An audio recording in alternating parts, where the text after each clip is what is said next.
Hi, welcome to another episode of Association Peeps in Cubicles Drinking Coffee. I'm John Ricco with Partners in Association Management. I have Shelly Joins of our team here today, and we're going to talk a little bit about customer service and the customer experience. So before we jump into that though, our coffee of the day is Death Wish Coffee, which is the world's strongest single serve cup of coffee. So I've tried it. It's actually pretty darn strong. I didn't think so at first. Had one cup and was good, and then after the second cup, the fingers started jiggling a little bit. So anyway, Death Wish Coffee, give it a try if you're so inclined, if you really like the dark, heavy stuff. We're here with Shelly today because she is one of our program managers, which means she does a little bit of everything association, and she does that for a number of clients here at Partners. And so as part of that role and in part of her job, she is always getting very high marks from our association members, and we're frequently getting phone calls and messages about what a great job that Shelly does. It's kind of annoying, Shelly, I gotta admit. So we thought we would talk a little bit today about what she does and how she does it that gets members to the point where they're willing to, make a phone call or send an email and say, hey, I just had a great experience with Shelly. Let me tell you a little bit about what's happened. So first, thank you for that, Shelly. Yeah. And thanks for taking some time today to talk about what it is you do and how you do it. So I guess my first question for you is that we all know how busy the association world is. Not only are you doing a little bit of everything, whether it's meetings or certifications or what have you, but you're doing that from multiple clients as well. So you're not only juggling various subject matter areas or subject areas, but you're also doing it for vastly different associations. So how do you go about doing that, and how do you go about doing that in a manner that gets members saying, "Oh wow, what a great experience I just had"? Yeah, so I think the first thing is really noticing that listening to your members when they're at a roadblock. It's not enough to hear that they're at one, but understanding the why. What struggles are they encountering that's making them pick up the phone? Is it a registration form that doesn't have all of the criteria they're really looking for? Is it an application form that's still missing information or has outdated information? Understanding the why of the roadblock can help you in updating the rest of your website, other forms, and getting them either involved in volunteering and getting them more engaged than they had even planned on. Maybe they just planned to call about a registration form, but by the end of the call, they were on a volunteer committee. Mm-hmm. So I think trying to figure out why they're having the struggles that they are and where we can fit that gap in for them to get them to the next side, that should be the goal of your call, Mm-hmm. or in helping them. Very good. So Shelly, in dealing with members of the respective associations that you deal with, obviously there's instances where members are calling in or email and you can tell they're not a happy customer. Are there any techniques or anything special that you do to try and disarm them and get them comfortable with the fact that you're there to help and you're going to do everything you can to satisfy whatever their issue is? That's always kind of been my goal, is making sure that they know that when they come to me, when they come to Shelly, they have a resource, and they know that if I don't know the answer, I'm going to find the answer for them, even if that takes a little bit of time.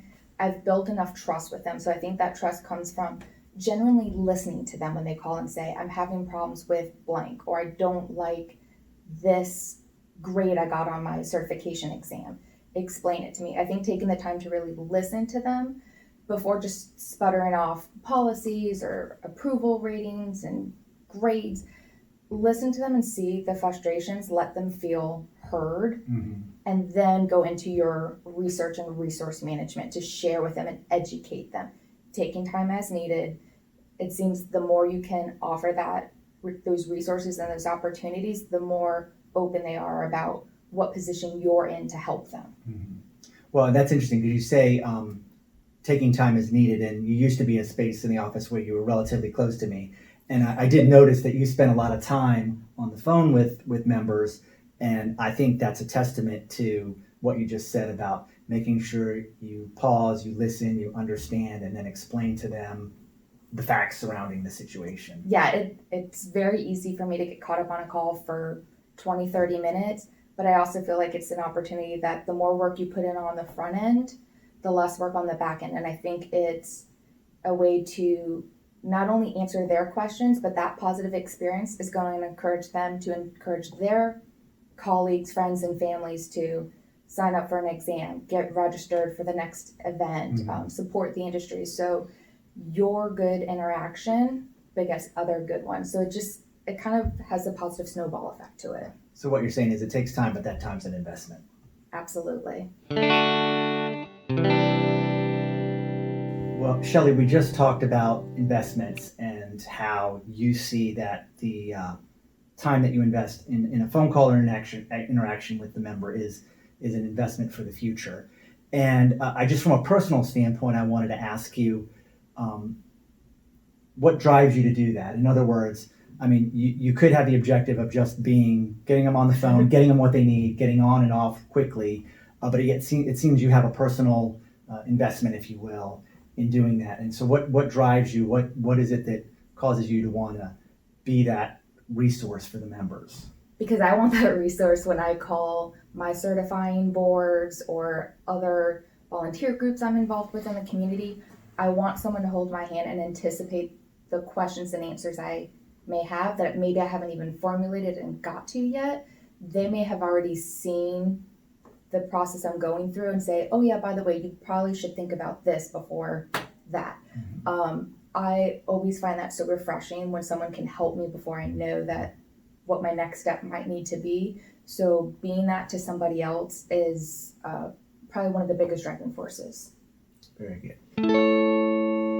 So, Shelly, are there any, in your view, are there any like customer service shortcuts? If somebody was watching this and there's one thing that they could do immediately, if they were to do nothing else, that could help them be better in their customer service to their organization's members, is there anything you can think of that's a good, shortcut, if you will, to being better in the customer service arena? Yes, so I think a super quick thing you can add on to your phone calls, to your emails, any of those interactions, could be face-to-face when you're at an event, is genuinely ask someone, is there anything else that I can help you out with? I know you came in today and asked about this application, but we've spoken before about your CE. How is that going for you? Just checking to see if there's anything else. They may not realize, oh, while I have her here, let's find out about X, Y, and Z. So just give that door a little nudge. They may not need it, but they definitely may. And I think it's just a good opportunity to keep that conversation going. Okay, so take that little extra step to just say, how else can I serve you? Yep. Perfect. That's great. Okay, so Shelly, so far I've heard you mention the word investment. I heard you use the phrase anticipating what it is that a member might need when they call. If there was somebody out there who was wanting to up their game and making sure that they were doing their best to serve members, what other advice would you give them in terms of, in addition to anticipating what the members are going to need and making sure that you invest the time needed to do it right? Is there anything else that you would recommend? Yeah, I would say to own your association, to own that industry. I see partners and our clients as having a wonderfully unique position in the trade groups that we manage. We are literally changing people's lives and their professional careers. The growth opportunities, it could be a family business that you're helping a multi-generational business survive because of the certifications that they're receiving or continuing education or state mandates that they're adhering to. It's because of the work we're doing and we're pushing through with our associations. So I think being one of the many individuals that can help someone through that path is an amazing opportunity. So I encourage anyone to take pride in what they're doing. It's not just another CE stamp you're pushing through. It's not another registration you're processing. You're literally helping an individual achieve a scholarship or a lifetime goal or changing hands of a business. And it's pretty cool when you think about it on the big scale of what you can do. Absolutely. Well, those were all great tips, Shelly. We appreciate you coming here and doing this today. Like I said, I was joking a little bit about being annoying, but it is great to hear and see that the emails come through and say, oh, Shelly was awesome, and I was having a problem with X, Y, or Z, and she helped me take care of it. So appreciate you coming on and appreciate all that you do for our clients and their members. So we thank you all for joining us today for another episode of Association Peeps and Cubicles Drinking Coffee. Make it a good one.